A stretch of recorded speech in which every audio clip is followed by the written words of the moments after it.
morning. So right now I'm headed to the garden. I want to pick a few things for breakfast. I was actually making breakfast in the house, but unfortunately I've run out of gas. So that's actually one of the conveniences that I miss about town. Just having being able to do things really, really quick. Because right now Chris has to figure out how he's going to carry that cylinder, go to the center, fill it up, and then bring it back. So I've decided to I've asked him to light up the fire for me so that I can just finish cooking breakfast at least. Then every other thing we can cook later on. So right now I'm going to be cooking inside the outdoor kitchen. So that's actually the outdoor kitchen. Yeah, it's where we cook our meals sometimes. It's not where we sleep. That's our kitchen. So I'll show you that in a bit. So we recently decided to like make this passion intertwine with the hanging line. This is a hanging line. I don't know if it's visible, but yeah, it's a hanging line. So it has started climbing. So that makes me so happy. Like soon, this is going to be some den full of passion fruits hanging all over. There's actually another hanging line in the garden. So you have to do that. So you see this passion right on top of me. And then I also have to once again, can you see? This is another hanging line. It's connecting with what I just showed you. And this is actually more wild. So many passion fruits. So many already. There are so many passion fruits, and it's pretty much impressive. The garden is thriving, but as Chris tells me, I should be trying to wait for it to be bountiful at least. Like, I shouldn't harvest everything. Okay. But I just can't. I mean, I just want a few. I had started using some onions, but I feel like I just need to add this green onions. They're actually my favorite. They give plants, they give food some really, really good taste. So Chris just lit up the fire for me, and that's a lot of fire. What in the Jehanamu is going on over here? I'm just trying to fry some eggs, and I'll definitely be using my very small pan. So I I think I have to wait for it to reduce a little bit. But this is also quite helpful because this house is a mud house, and the grass up there, I don't know if you can see that. That's our firewood up there, by the way. That's how we preserve. So basically, the firewood keeps drying as well as the roof. Because if you have grass on as your roof, then you have to make sure that you light up the fire as much as possible. Because that's how you preserve it. Without it, especially in this region, there's always so much rain. You're gonna have mold on your roof, and no one wants that. So it's very high maintenance. Probably why I don't think I can consider staying in a house like this, because where am I gonna dig up the fireplace? I mean, it's a lot of work. But if this is your vibe, then you know what you're supposed to do. So let's wait up a little bit and then we'll get to the cooking. So I have my eggs here. I have already beaten some for the first batch, which is probably mine, and then potatoes. So you have to fry your potatoes a little bit or you're gonna end up with something that's so soggy. Yeah, so let's get started. This is already what I have. I used some onions that I got from the market, but for the second batch, I'll definitely use the green onions, the ones we picked. So these ones. So this is mine. You guys know how things can cook quick over here. So that's okay.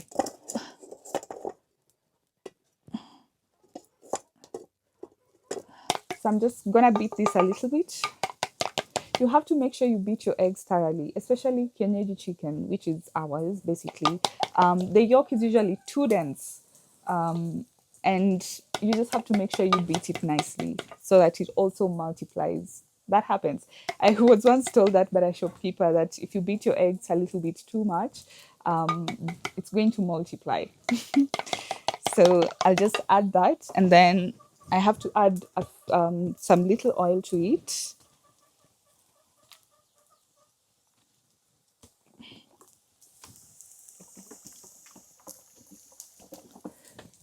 Funny bit is I haven't opened this oil yet. It's sealed. I don't know if you can see the seal. Can you see the seal? And it's pouring. So you see what's happening. I haven't opened it, but it's coming out from the top. So things to do with processed stuff. I'm not a fan, by the way. If there's a way I could just completely get rid of the oil, I would. But right now, there's no way I can get maybe ghee at a really high quantity. So I just have to work with it for now. But I'm working towards achieving that. Fire.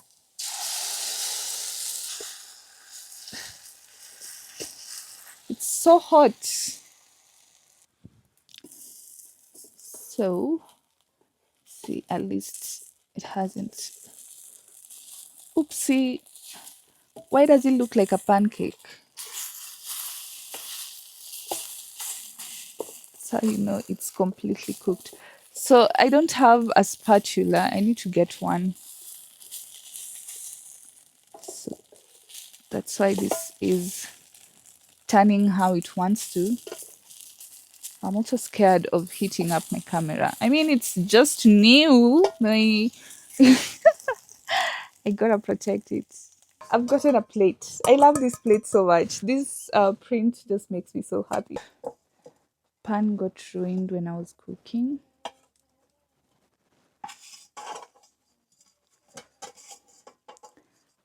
I don't know. I feel like I love this one more. Like as with the burnt. I don't know if they got burnt, but I think they just browned nicely. Yeah, I've been so keen on.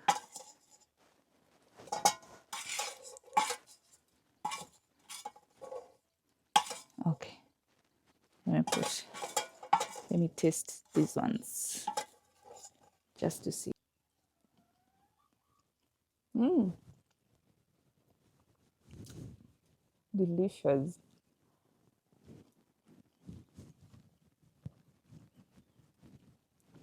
So good. Everything does. Everything blends nicely. So let me make the second one.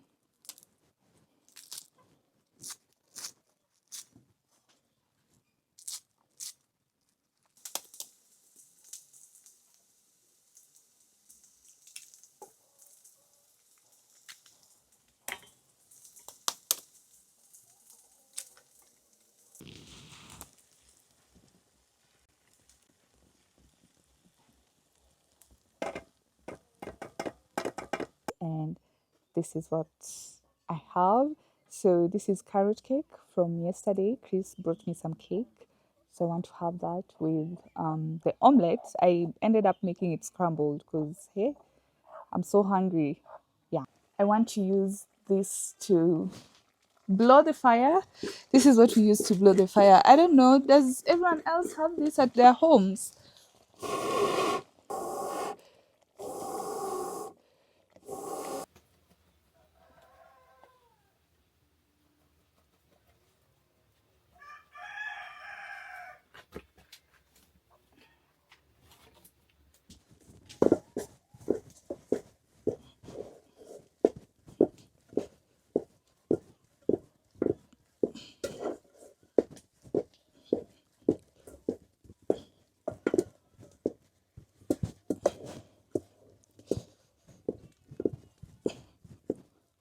I think that's enough flour. So what you do is you spread it nicely on the sides so that it can cook evenly. And you also have to make sure the fire is not too much.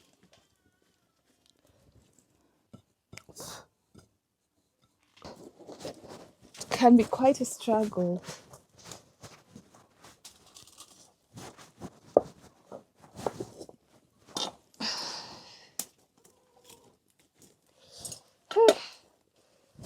I haven't used this kitchen for a very long time.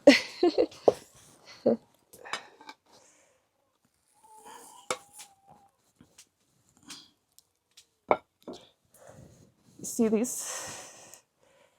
Yeah. That's how you know your ugali is okay. But also, there's a thin line between being okay and burning, so you have to be cautious. I think mine is okay. Ouch! It's quite hot, and trying to eat this.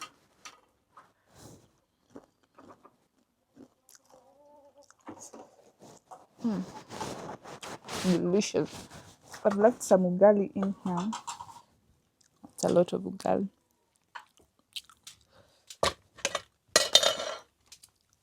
So you have to make sure your ugali is round and nice. I don't know if you can see that.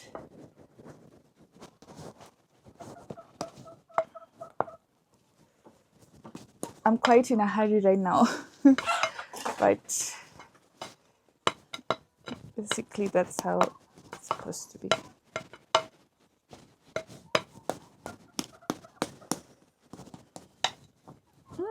That actually got me a good one. Okay, then you cover it. Oops. You have to be careful. And like gas, you don't play with firewood. I mean, fire from the wood. Yeah, so this is ready. I'm just gonna make, I don't know if I should let me go get veggies from the garden. I don't know, apparently it's a disease.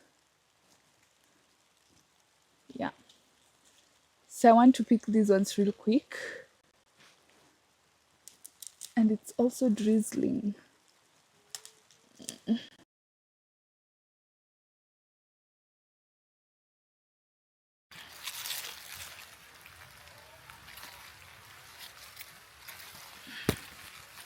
If my camera is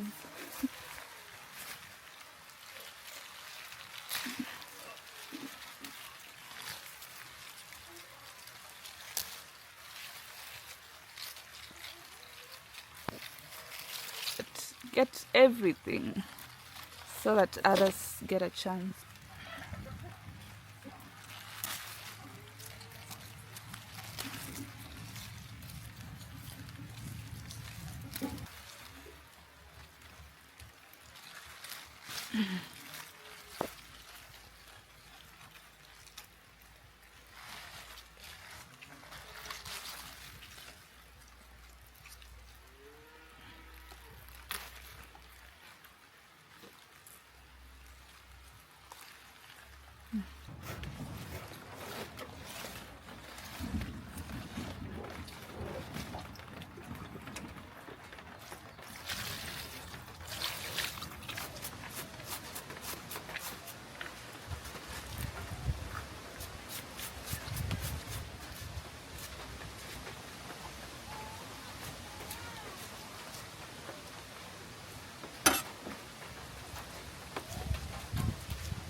So I've made the spinach, but I want to add some milk.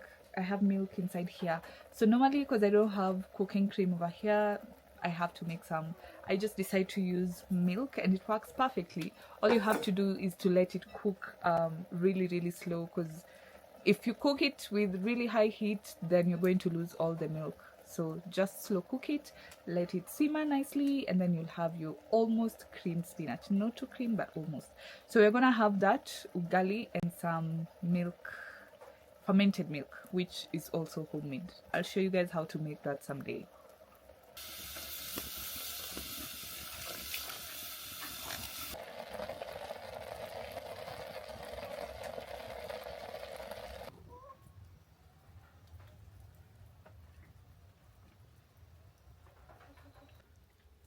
That's my food. I don't know if you can see. It looks good. So good. It tastes good as well. You should try it.